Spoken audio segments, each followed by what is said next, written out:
All right. Well, I'm Steve Carlson. I'm from Fresno, California. I'm like so many other people in the country. I'm a Z addict.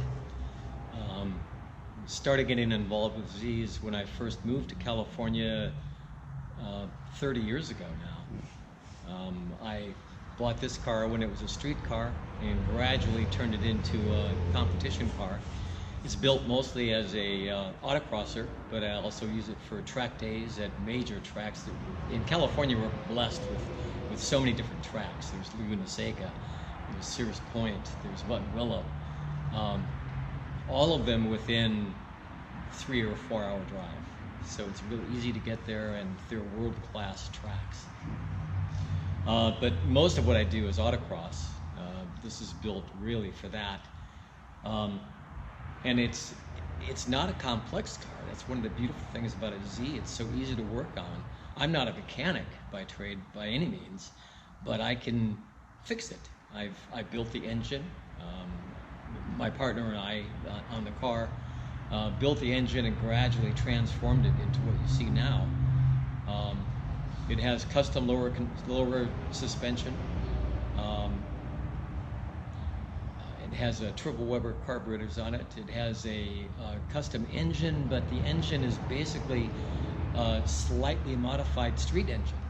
It only makes about 195 horsepower, but when combined with 1,900 pounds of weight, it's very fast, and that makes it very fun. I'm not a nationally known driver by any means. I'm well known locally. Typically at local events, I'm in the hunt for top time of day. But other people with street cars, with good tires and a good driver, will beat me. Not all the time, but sometimes I beat them. And it drives them crazy to be beaten by what looks like a junkyard car. It's just pieced together, bits and pieces.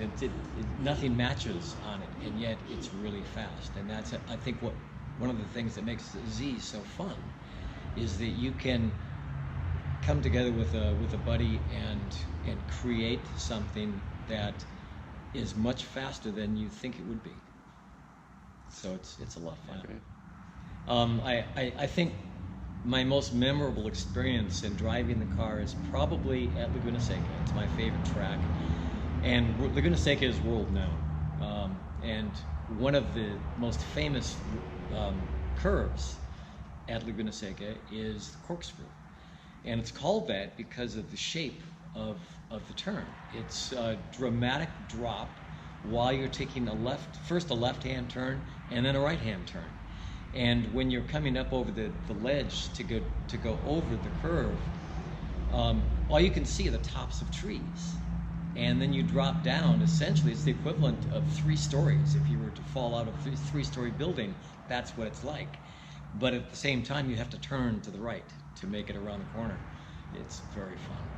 And it's a world-renowned.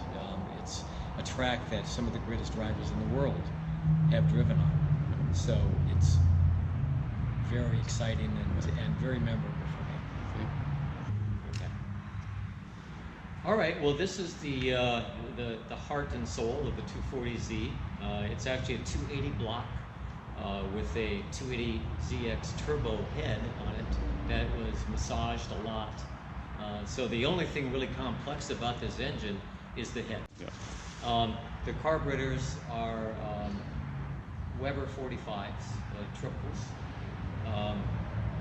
They're difficult to dial in. They're difficult to get to work correctly. But once you have them working correctly, you don't have to do anything. You just run them.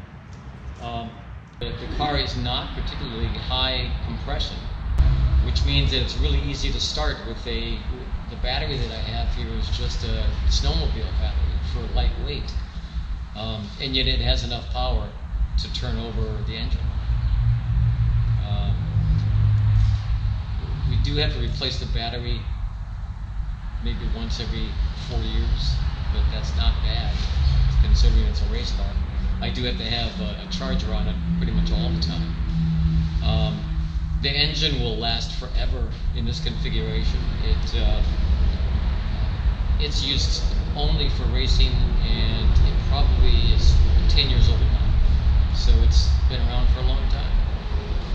The radiator is custom. The exhaust is custom. Other than that, it's just a basic 240Z with a big engine.